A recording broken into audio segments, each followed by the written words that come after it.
You are listening to the Star Coach Podcast with Meg Rentschler, episode 56. Welcome to Star Coaches, the show for professional coaches that brings you coaching strategies, tools, and resources. Whatever your focus or niche, take a front seat weekly as industry leaders, decision makers, and innovators share their wisdom and expertise on the ins and outs of successful coaching. Now join your host, Meg Rentschler, as she connects you with your star coaching potential.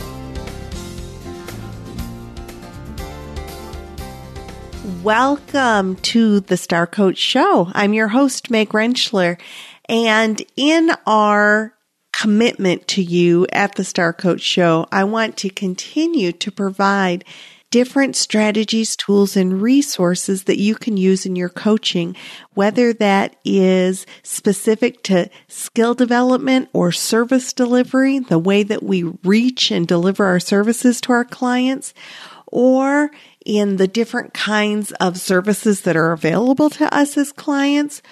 And then there's always that whole concept around business building and creating credibility and getting out there to let people know about the kinds of services that we provide and continue to build our businesses. Now, if you've ever been in that place of networking and walking into a room full of strangers, feeling uncomfortable or out of sorts, not certain what to do, then you're going to really enjoy our guest today. Susan RoAne will share strategies for, quote, working any room and how we can be savvy with our networking.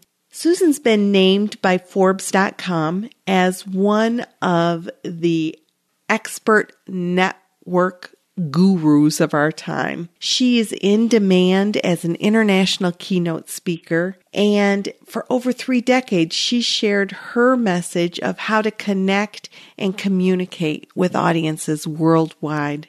She speaks, she writes, and she interviews on shows, and that's what she's doing with us today. She's the author of the classic bestseller, How to Work a Room, which has sold over 1.2 million copies in 13 countries. So she knows her stuff. She also wrote The Secrets of Savvy Networking and several other well-received books. So Susan is coming to us today to share some specific strategies that we can use as we connect with others and use networking as one of those tools that can help us connect with others, build our reputation, and build our businesses. So let's go to our interview with Susan RoAne.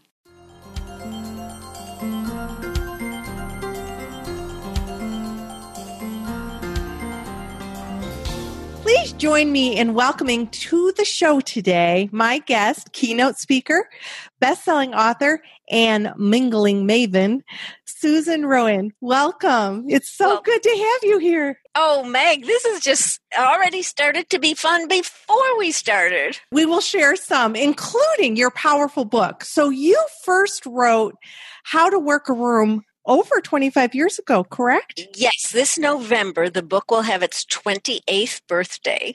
Wow. This is the 4th iteration of it. So it's not the same book it was 28 years ago. Because so much has changed.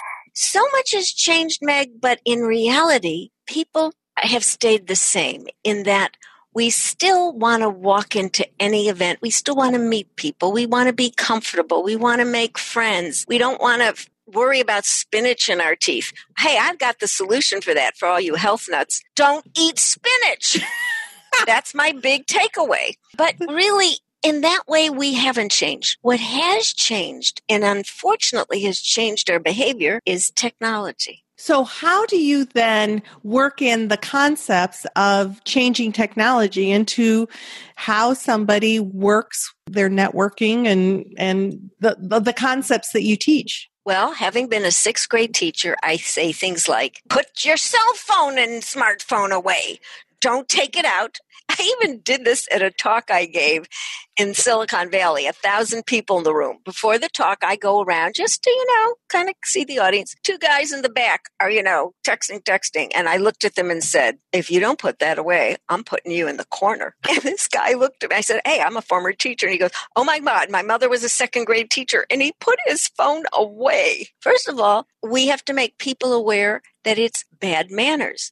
And I know that sounds very old school, but every one of us knows that we do judge people by their behavior, their manners, not just the etiquette if you know which fork to use. Who does? Right. There are 25 forks. I can't figure it out. But how you comport yourself. How do you behave? How do you treat people? Well, that means when you're in at an event and you're standing there with people talking to them, you don't have your phone out. So I think there's little things that everyone's saying we need to reiterate, but I do think it's all teachable. It's all teachable. What isn't teachable is the essence of your soul, and in there in your heart, do you really like people? Because I've met people who don't like people. In fact, I did this on a radio show in San Francisco, a 50,000 watt station. Talk about reverse psychology. I said, and by the way, if you don't like people, please don't buy my book. Well, the host went, okay, Susan, can you explain? I said, if you don't like people, anything I've written will look like a tactic. It won't look true. But if you like people, if you think of yourself as shy or an introvert, but in your heart you like people, everything is something you can try.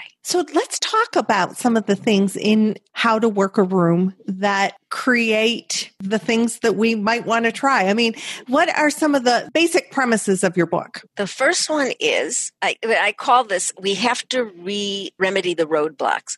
The first one is that, and I want to say this because all of you who are coaches, you're going to have people you're working with who are like this. Anywhere from 80 to 90% of American adults self-identify as shy, which pretty much means they're uncomfortable walking into situations that are new. Some of us might be uncomfortable walking into situations we've been in before, knowing, oh my gosh, this might happen again. So when you understand that people are shy, that's important. Also, if you understand people are shy, then it's incumbent on us to make that first move. So that's number one. The second thing is what stops us. I called it mother's dire warnings. It's the things your mother said, don't talk to strangers. Okay, so that's my number one premise of my book, and my life as I live it is this: talk to strangers. That's how you find out directions to the local museum when you're in a new town. Mm-hmm. I was once giving a speech in, I guess it was Bloomfield Hills, Michigan? Right near my hometown. Okay. Oh, there you go. Where are you from? I'm from a place, Brighton, Michigan, but it's close. Right, it's close. So I'm sitting at an outdoor cafe, and the people next to me are saying, oh, we're going to San Francisco on Monday, and blah, blah, blah. I'm from San Francisco. I said, I couldn't help but overhearing. May I give you some restaurants, some highlights? They were so grateful they took notes. So here's another thing I say in my book. Overhearing is good. And I don't mean eavesdropping all of the movie 9 to 5 under the toilet, whatever. I mean when you hear someone that sounds lost, if you have information that some stranger could use to help them, help them. So that's number one. So the mantra for me is talk to strangers. Now, since I've said that for 30 years, people have now talked about something I actually wrote about in my second book, Secrets of Savvy Networking, that the people that we don't know other people that we don't know. It's now called the weak ties. But I actually encouraged people to talk to the people they're not that close to and let them know about what's going on in their lives, because they might have that contact to the new client, the new job, the new apartment, the home that's coming up on the market that you can maybe afford. Of course, I live in San Francisco, so that doesn't happen here at all for the you can afford. Yeah. And do you see what I just did? I added in, and I live here in San Francisco, so that I've given a tidbit of information that if someone has a friend or a relative in the San Francisco area, they can say, oh, my cousin's there. Or, oh, my friend's going to be moving there for a job. Another tip I give people is don't be a monosyllabic speaker. Those to the point people drive me out of my mind. I've heard someone once said to me, get to the point. This is what I said.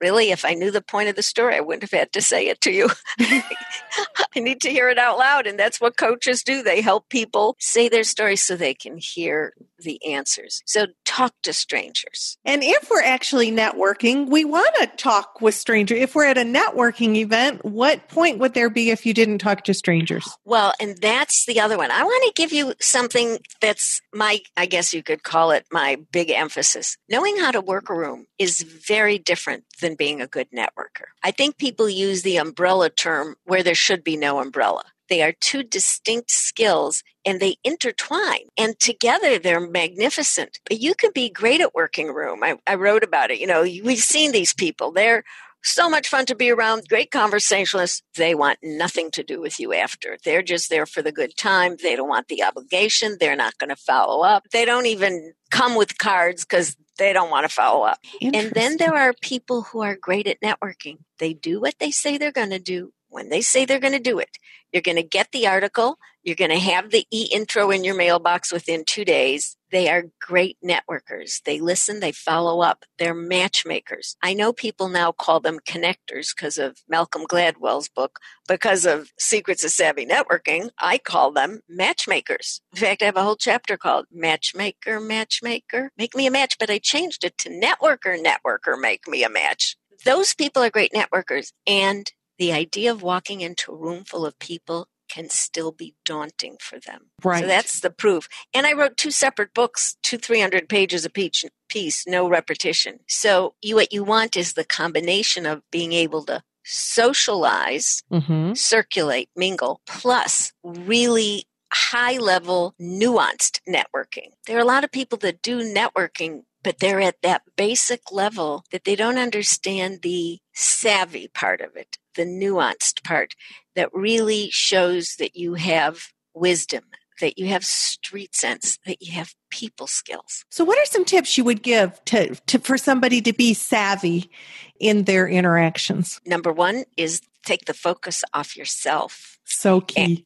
It's so key. In fact, I learned this. I was speaking in Hawaii. I was doing a session, and one woman raised her hand. She was a very well-known trainer in Oahu. And she said, Susan, what really works for people is if you think of other people's comfort and how to make them comfortable with you, your reluctance, your shyness, your introversion really kind of disappears because you're focused on making the other person welcome into a conversation. I thought that was brilliant. That is brilliant.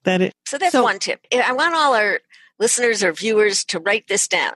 Okay. You have to prepare. I know I'm a former teacher. Write it down. Get out your paper and pencil. Why are you here without paper and pencil? What you do is you have your own planned practice self-introduction wherever you go. And the RoAne self-introduction is very different than what you'll hear at a networking club. Okay. Number 1, it's 7 to 9 seconds. It's a pleasantry.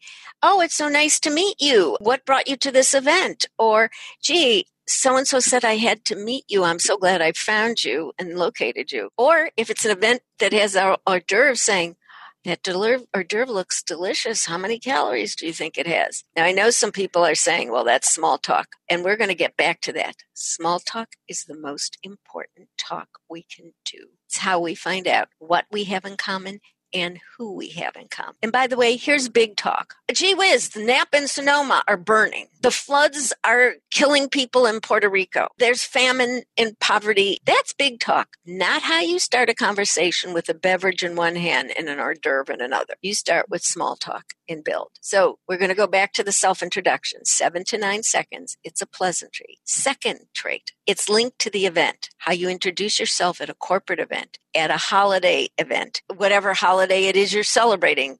It could be Halloween. It could be Thanksgiving. It could be whatever. Mm-hmm. It could be, I lost 5 pounds. That would be a holiday event. Yeah, that's a holiday event. Yes. Why did I just put my biggest goal into that comment? It must just be, right there below it just needed to be shared. It was waiting to come. And you see what we just did. I mentioned it. You picked it up. We're laughing. We're having a conversation. It is okay to bring the personal to a business event because you're talking, get this, to an actual person. Why wouldn't you? People connect with who we are, not what we do. Well, and I noticed that you've used some light humor. You've been able to kind of, well, why did I bring that up? And so it breaks the ice. It creates, like you said, creates that connection, allows you to share that energy with somebody. And if you'll notice, because I've written about humor, in fact, for writing How to Work a Room the first time, I went to the humor library in the San Francisco library. You want to fall asleep? Read the research on humor. Oh my gosh, boring. However, I learned a lot, but I also learned, and I've said it in almost every one of my books, a sense of humor can bond people, but it must never, not a comment, not a joke, not a story, can be at the expense of another person or another group. I kind of made lighthearted about myself, but I've seen people think that their humor is I'm going to put you down, but I'm going to laugh. That really is a turnoff to me. So yes, I hopefully was fun. But here's another thing. Humor is also recognizing other people's humor and coming to every place in our life ready to smile and laugh if something fun or funny happens. One of the things I'll do if I hear someone say something that's funny, I'll laugh and I'll say, oh my goodness, that was so funny. Can I write that down and quote you? Now, who's going to say, no, I don't want you to say that I have a good sense of humor. People love that. So that's my point about humor. But let's get back to, you make your self-introduction match where you're at. If you're at an event, if you're at a wedding, nobody cares what you do. Do you know the bride? Do you know the groom? How do you know them? So what you have to do is give people context for why you're at whatever event. That's the second trait. And the third trait I got from our mutual friend, Patricia Fripp, magnificent executive coach and speaker. And we're the M&M girls. What it stands for is museums and musicals. We love our musicals and comedy. But Patricia Fripp said, RoAne, when you tell this to people, tell them don't give their job title. Give the benefit of what you do. Because if you give your job title at one company, it could mean something different at another company. And for coaches, when you say you're a coach, give the benefit of what you do. I help people sleep better at night, Right. What does that mean? Do you own a pharmaceutical company?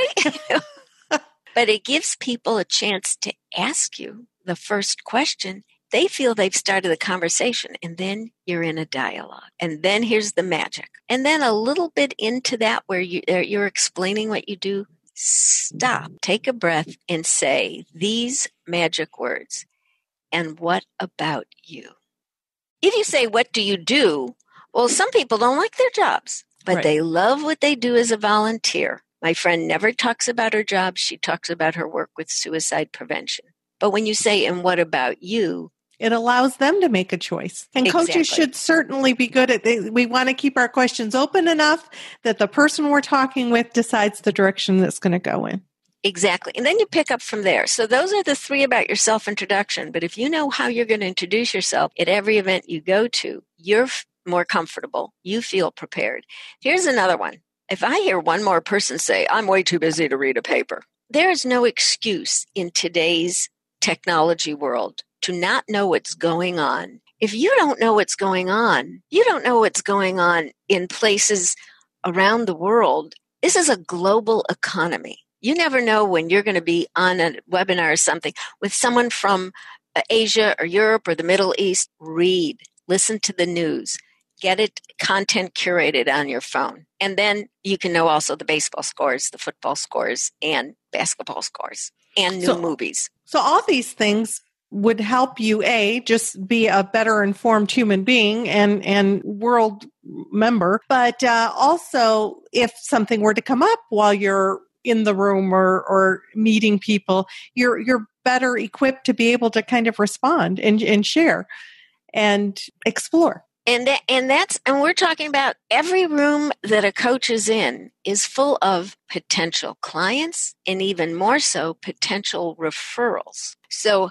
why people will refer to you is if they have an experience of you that's positive, it's connected, that establishes trust. So all that I'm talking about is what you do to make people comfortable with you so that they feel those things about you. Okay. So one thing is to be socially kind of responsible and just to know the kinds of things that are going on in the world.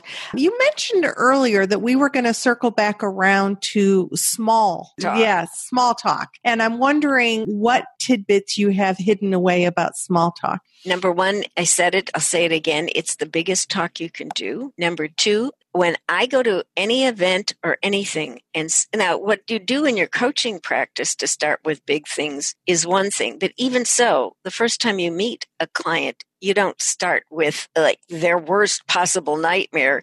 You make them feel at ease. Build that trust and intimacy. Absolutely. Build that.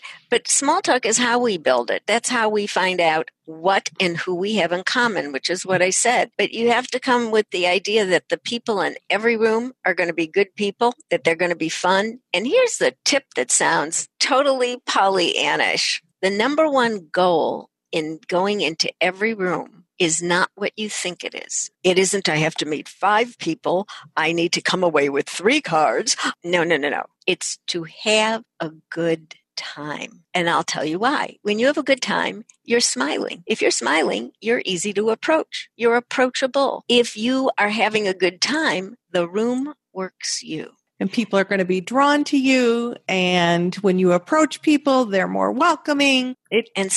So that's it. But small talk is how we find out. I'm originally from Chicago. Whenever I do a speech or whatever, the first thing, how many people here are from Chicago? I will stop the speech and say, okay, tell me your favorite pizza place. And we'll have this whole thing. Lou Malnato's. I'm a Gino's East. As soon as they say Gino's East, I go, I am so right there with you. Lou Malnato's, not so much. And then they'll come with Giordano's. And the audience sits there and I say to them, no, there actually was a point to that exercise. Do you see what happens when you eat pizza? That would be a topic anywhere, I would hope. But if you're with a civilized audience, yeah. Wouldn't you think? And deep dish versus thin crust, well, that's another thing. But do you see what people do? People talk about food. I always said this is why the generation of grandmothers were the most brilliant negotiators and mediators. What do you mean?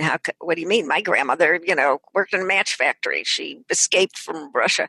I said, because they knew if they put a lot of food on the table and made you eat 2 and 3 helpings, you'd be so stuffed you couldn't have a fight with your cousin. So they used food as their negotiating and mediating.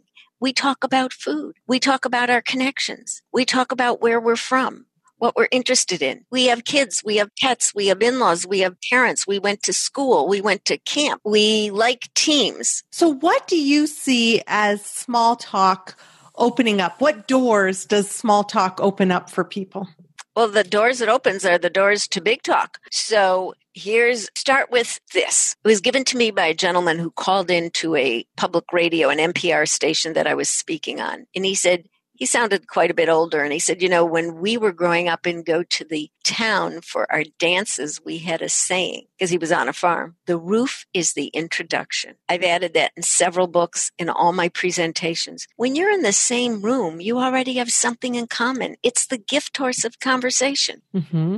So what are you there for? Is it a conference, a meeting, a mixer, a wedding, a fundraiser for the Leukemia Society, for the people from the Puerto Rico Hurricane Maria? Yeah.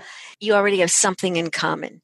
And you either drove, took an Uber, had to find a parking space, encountered traffic. These are the little things, but it's the little things we have in common with people that lead to the big things. Mm-hmm. So you start with anything. How about the food? Look at the food. In fact, I will give your audience my best hint. When you go to an event that is like an evening event that people are circulating in their buffet tables of food, this is the RoAne rule. Start with the dessert table. And I'll tell you why. The people that are trying to decide between a little mini eclair, a mini brownie, or some other fattening dessert, they're so easy to talk to.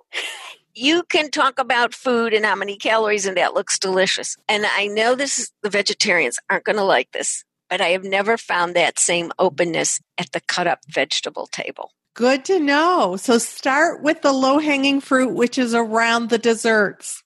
Yes. And then, when you walk into a room, and I'm going to say this, y'all may be coaches, but there's still a portion of you that self-identify as introverts. self-identify as shy. Mm-hmm. What you do is when you walk into any room, and it can even be a family event, because sometimes those are the most daunting. Those can be trying, yes. Yeah, trying, yes. Before you walk in, stand at the door, take a deep breath, look around, see where the food is, see where the bar is, see if you see a familiar face. Look around, take a deep breath, and get the lay of the land. That is a great point, because the reality is, and I'll hear from coaches repeatedly, I love coaching. I love connecting with my clients. I'm not fond of networking and moving and working a room. I'm not fond of making conversation with people that I don't know.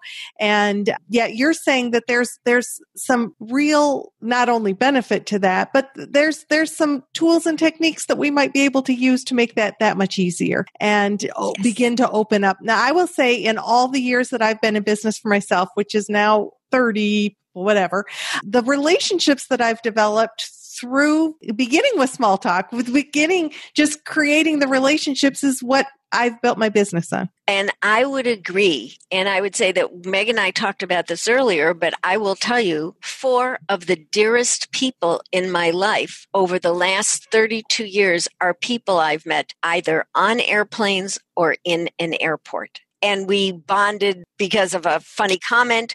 We bonded. Well, one woman and I were waiting for our plane, and we saw a policeman with a dog canine. And then they gave us some stupid excuse why we were late. And she and I, this is how we knew we liked each other. We both rolled our eyes at the same time and said, yeah, right. And we have been friends ever since. And we see each other in other cities that we both happen to be in. We stay in touch. The world is full of really interesting, nice people. It really is. But I'm going to jump on what you said. This idea of a lot of people going, I hate networking events. Well, don't go to network. Go to socialize. Go to meet people. Go to have a good time. And I've said this for years. The problem is network has the word work in it. Work is an expenditure of energy. This isn't what we go to events. If you go with that attitude, oh my gosh, we will see it on your face and we'll never approach you. Go everywhere saying, this is a room full of interesting, experienced, possibly fun people, and I am going to have a good time and meet people and have great conversations. And when people say that doesn't work for me, I'm going to tell you what my femtor, because she said she couldn't be my mentor, told me many years ago, the late Sally Livingston. She said, the first thing we have to do by going to any event is to adjust our attitude. Every single person that is watching, you have been networking, but don't use that word anymore. Call it socializing, call it meeting, call it conversing. And when they say networking events, there's no such thing as a networking event. It's an event. You're going to talk to people, have a drink, an hors d'oeuvre, exchange a card.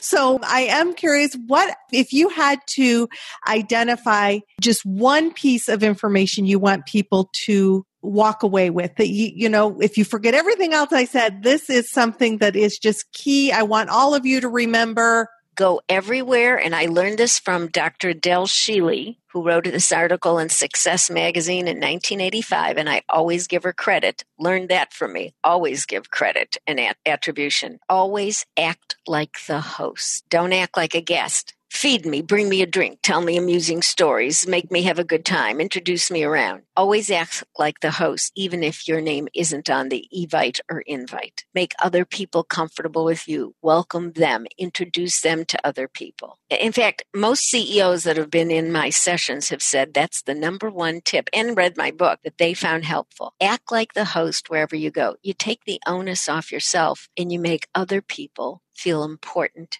and that you've paid attention to them. And that's what we all want. Oh, that is so key. I mean, if you think about that, even when you act as the host, I think of the work meeting I was at last night, which is sort of a social gathering, and that there were people there. So if you see other people who are uncomfortable being somewhere and you're in the mindset that you're the host, then you're going to be more likely to go up to them and to introduce yourself to them and to see how they're with the mindset that you're reducing any discomfort they might have about being there. I love that. I love the concept. What you just said is the thing. When you are doing that, you are making people who heretofore were uncomfortable feel comfortable. They'll never forget you. They'll be happy to refer people to you because you've done something special. There's no point in talking about diversity if you're not doing things that are inclusive. So my final tip is when you see someone standing alone at an event, they may be more shy, feel more uncomfortable than you. Always go over to that person alone. You never know. That's my marketing tip. Sounding like my grandmother. You never know. They could own 65% of the company and hire you to work with all their people. We always think we can tell who people are by the way they're dressed or the title on their name tag, and we can't. So I'm going to give this in my final bit of advice, and I know some of you are going to go, really? I turned into this? But this will really carry you through. We have to be nice to everyone because we don't know, and I say this in this way, we can never judge tomorrow's book by today's cover. Excellent. Thank you, Susan, for spending time with us today. My pleasure. How to work rooms in the bookstores. Come visit my site, howtoworkrooms.com. And all that information will be on on the resource page. Excellent. Thank you. Thank you.